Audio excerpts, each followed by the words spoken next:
This is your Irish Diary, presenting the romance and reality of Irish life then and now. Áuric Éireann, or Irish Diary, is presented by the Patrick Butler Family Foundation of St. Paul. Professor John McKiernan of the College of St. Thomas in St. Paul is writer and narrator.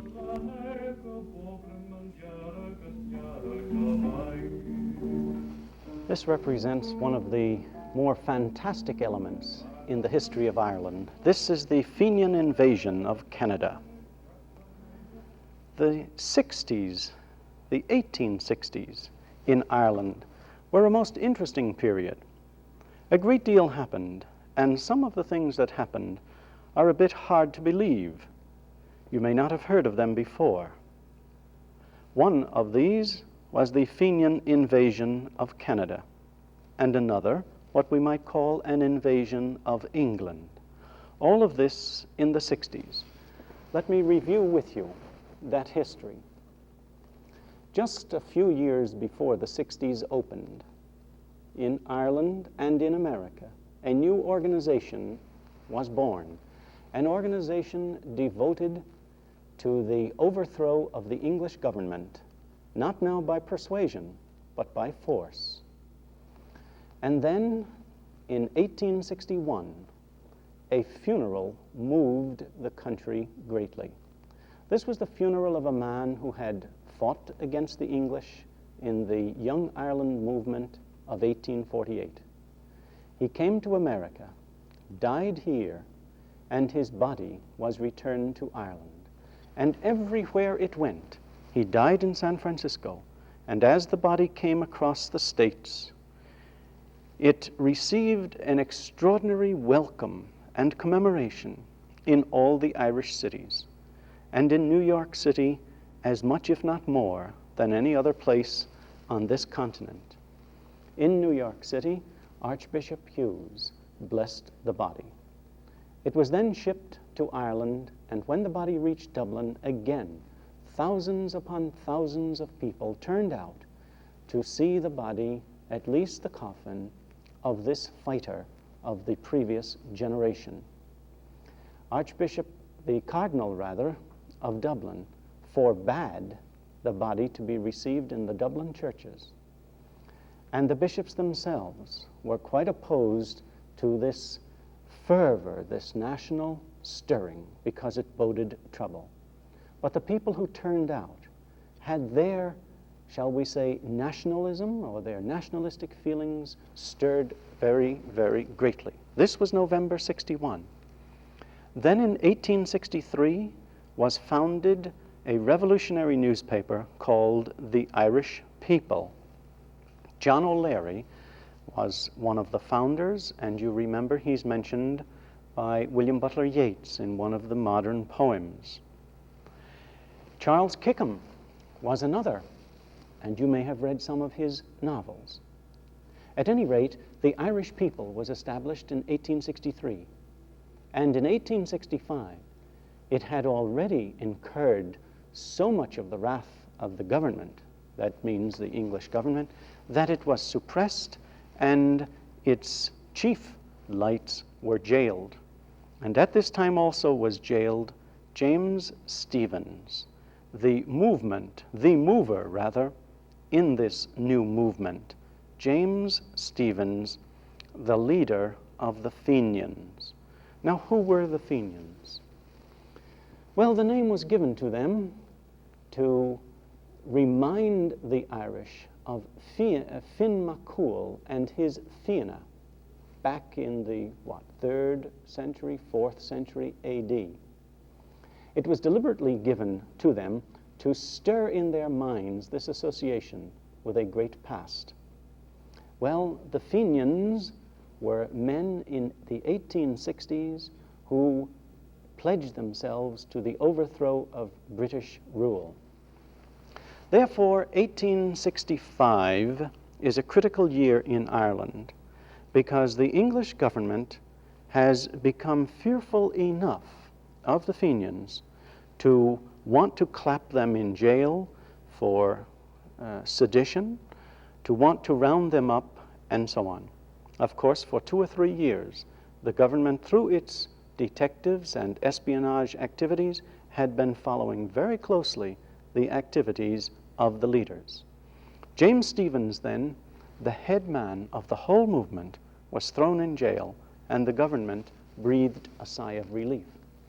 Except that within a very short time, he was released through the activities of his fellow Fenians.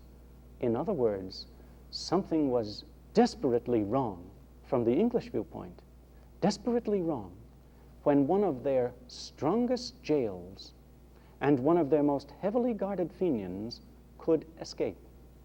And this, I think, is symbolic of the great threat that Fenianism was to England at this time, because he escaped through the connivance of those who were there to guard him, through the connivance of the superintendent of the prison, through the connivance of members of the English military. In other words, Fenianism was indeed a great threat, because thousands of English soldiers, of course they were Irishmen in the English army, but thousands of English soldiers had taken the oath of allegiance to the Republic of Ireland, had pledged that at the first opportunity, or when the signal was given, they would throw down their arms and join their forces with their brothers who would then be in revolution. Now I shall take you to Ireland in 1866, and we shall chronicle almost month by month the extraordinary events of 1866 and 1867. It really was a most extraordinary period in Irish history.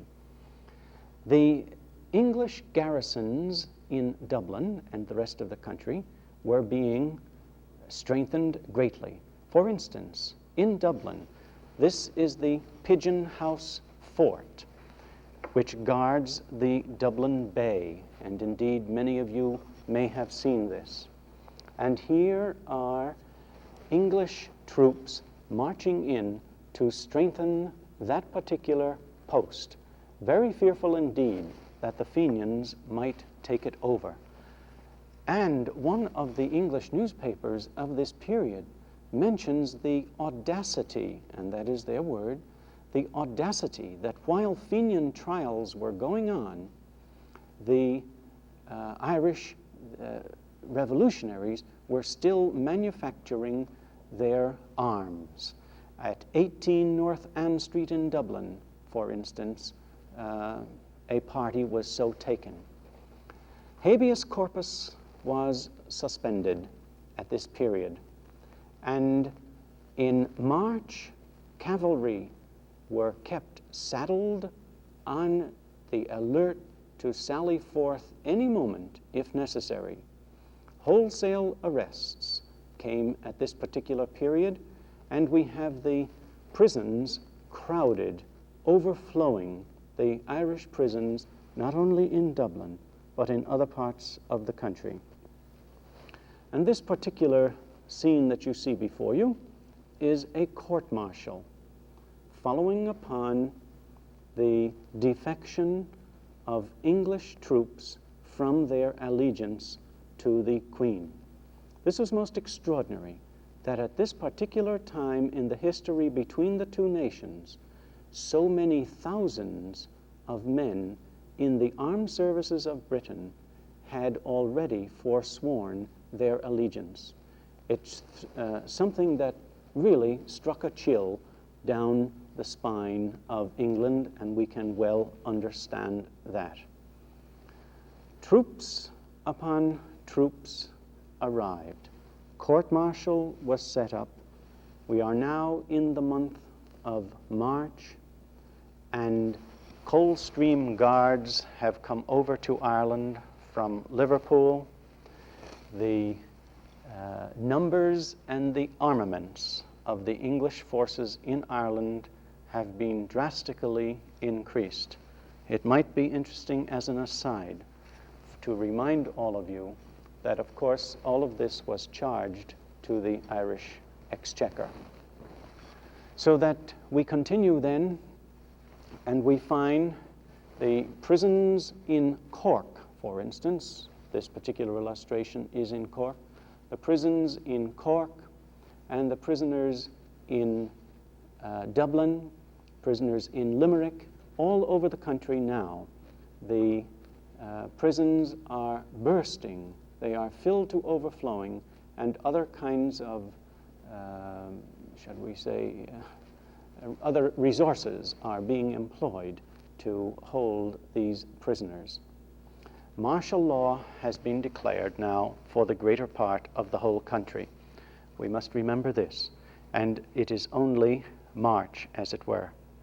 Then we move across the ocean to the United States of America. And here we are at Eastport, Maine, where the Fenians in America, having had experience in the American Civil War, and anxious to put that experience to use on behalf of Ireland, and anxious also to capitalize upon something of an anti-British sentiment that had grown up, especially in the North, because of England's activities on behalf of the South.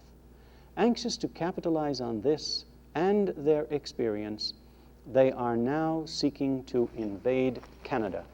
This is such an attempt at Eastport, Maine, but this came not to very much. Most of these men returned. However, there was a battle, and this represents, there was a battle at Niagara, Canada, a place called Fort Erie, where 1,000 to 1,500 Fenians, that is, men who had been born in America, but of Irish parentage, and who had been in the Civil War, determined that they would strike a blow for their father's country. So here is such an example with an American Fenian capturing the British colors in the battle at Fort Erie across from Buffalo. And here indeed are the ruins of Fort Erie. It was a simple enough crossing to negotiate, and the battle that took place here was not a great one, but the Fenians drove back the English force that had come from Toronto, I should say the Canadian force that had come from Toronto. But of course the Fenians were not able to hold their positions by any means. And within 24 hours after that battle, they had begun making their way back to the United States through Buffalo. The American ship, the Michigan, intercepted Fenian boats and took many of the Fenian prisoners on board. As a matter of fact, President Johnson, Andrew Johnson, who was president at the time, was very quick to issue a proclamation asking all Americans not to support the activities of the Fenians in their attack upon Canada. Now, the invasion fleet, as it were, of the Fenians never amounted to very much or anything of that sort, but it did represent certainly one of the more extraordinary events in the history of Ireland, and especially in the history of America and Canada. Meanwhile, if we journey to Toronto, we are witnessing here the funeral of some of the Canadian soldiers who were so unfortunate as to have been killed in this particular affray. There were some casualties, not a great number, but some casualties amongst the Fenians and amongst the Canadian troops.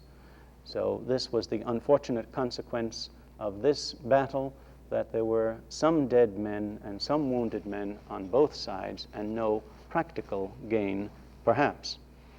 But here, meanwhile, if we return now to Dublin, we see the interior of Mountjoy Prison in Dublin. Roundups have continued. While this American diversion took place, roundups have continued. Prisoners are impounded, and so fearful were the English authorities of this particular Fenian movement that the prisoners were not allowed to talk to one another for fear that This would lead to further escapes, such as the spectacular escape of James Stephens. They were not allowed to talk to one another. They had to exercise in this compound, which you saw in that last picture, and march round and round, and in the meantime, they were completely surrounded by English guards. So a review then of 1865 and 66 ticks off these highlights. In 1865, the English government cracked down on the Fenian movement at home, arrested the leader, James Stephens, who escaped within a very short time and found his way to America. The roundups continued at home and all through 1866. But in the meantime, in the end of May and the first day or two of June, these 2 or 3 days in America, we witnessed 2 Fenian attempts to invade Canada. One through Eastport, Maine, which was not a very successful affair at all, and another one at Niagara, Ontario, or Fort Erie, which was successful, if you want to call it that, in the sense that the Fenians did take over a disused fort and held it when attacked and drove back an attacking body. But the Fenians then immediately decamped and returned to the States, and each side had to bury its dead. Fortunately, not a great number, but even one dead man is of sorrow to someone. So Fenian activities now, both in America and abroad, were certainly reaching a very critical juncture. So now let us go to the beginning of 1867. We return now to Ireland, where we have a situation now in Cahersiveen, Kerry. An alarm has gone out that the Fenians have been drilling down there and armed bodies of them have been seen in this area.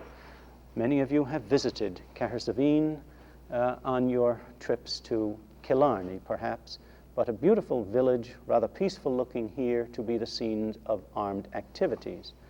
The same rumor threatened another peaceful village, Killorglin, again in Kerry, going out on the Dingle Peninsula. And again, the rumors, though they were true, led nowhere. All we know is that in that month of February, the Fenians were being pursued still in the country.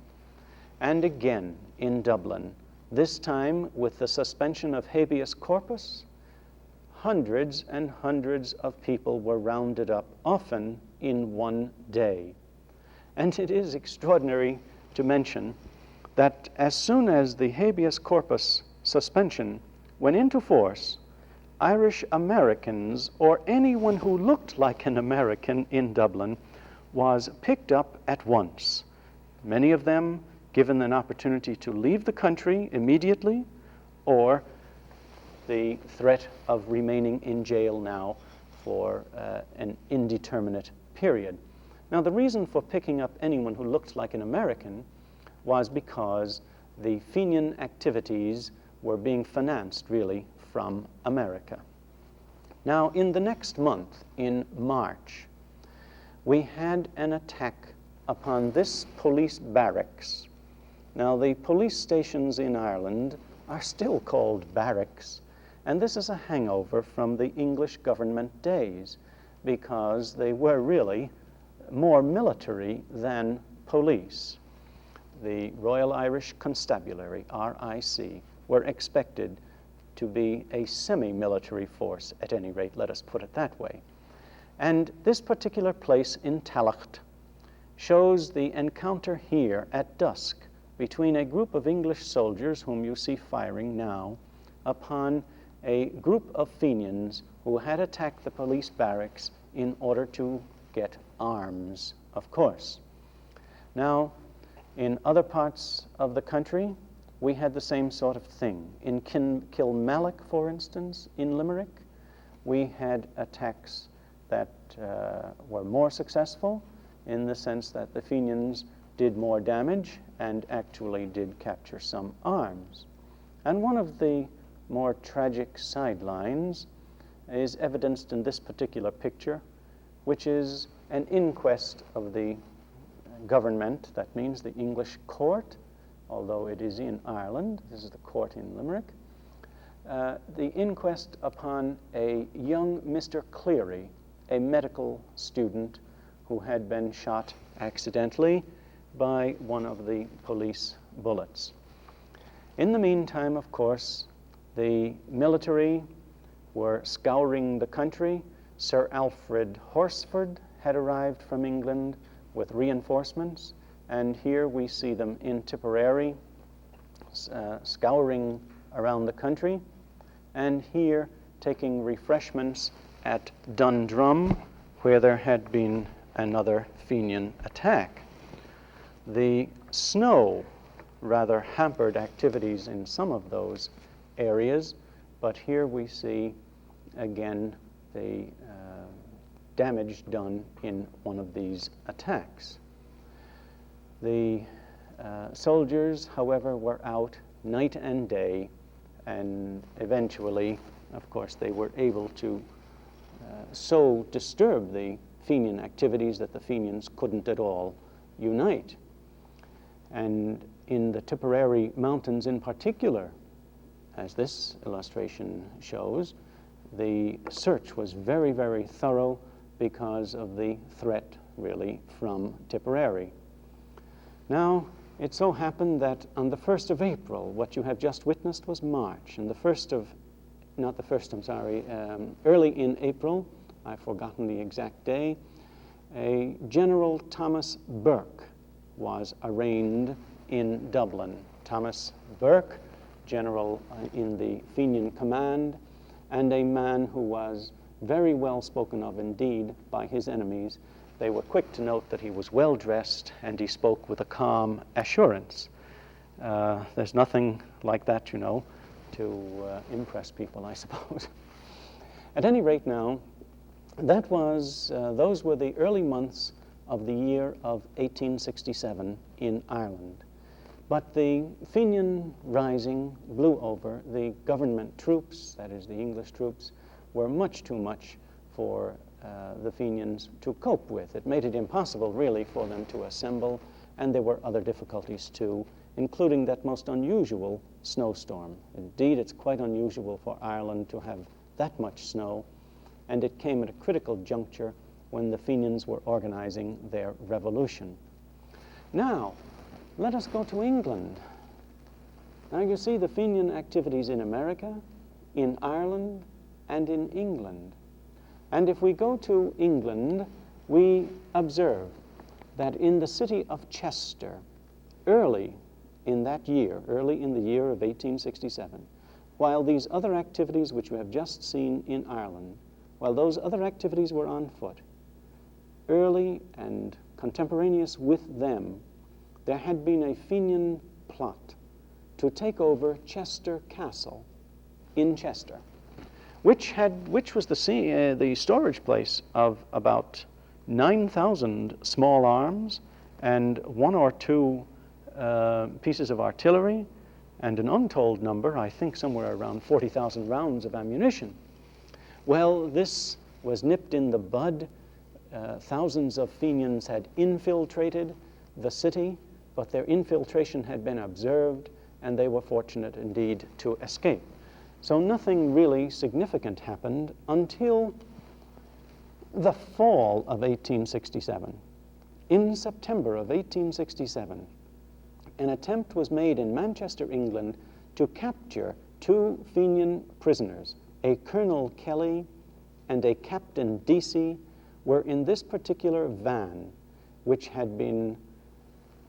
was being sent along to the courthouse for trial.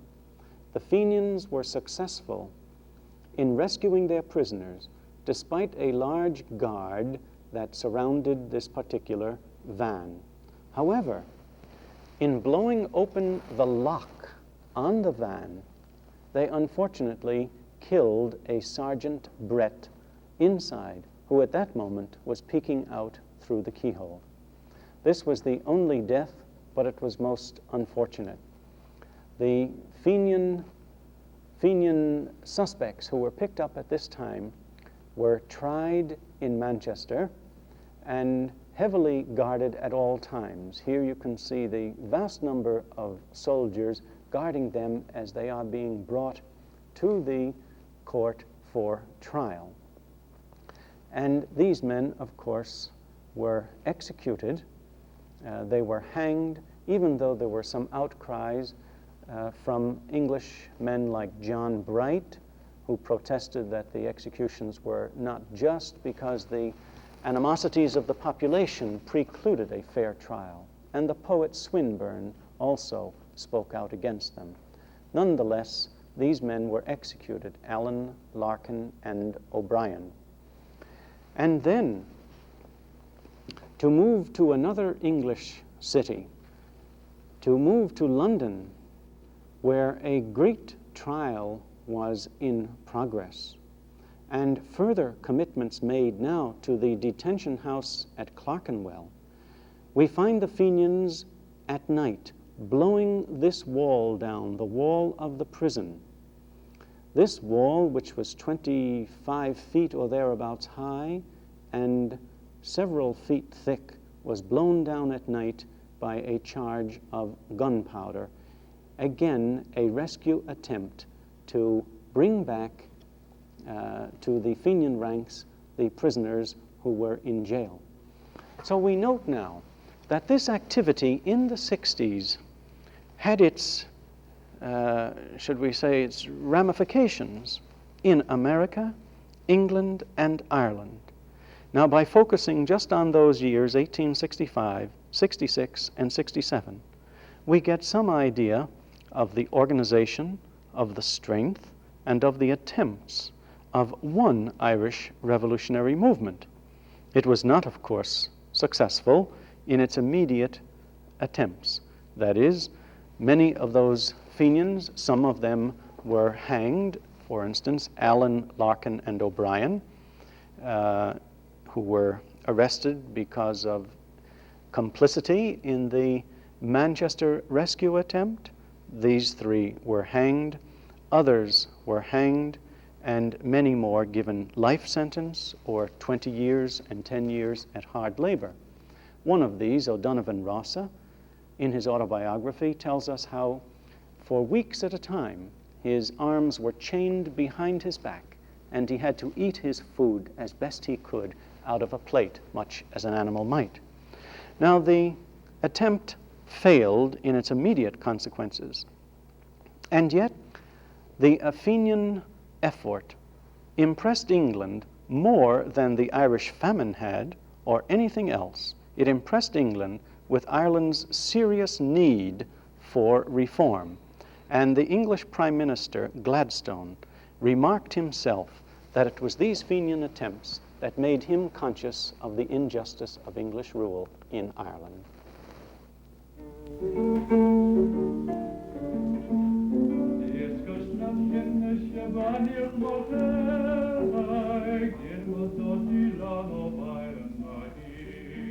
If you would like a list of selected readings to add to your enjoyment, please send a self-addressed stamped envelope to Professor John McKiernan, College of St. Thomas, St. Paul, Minnesota.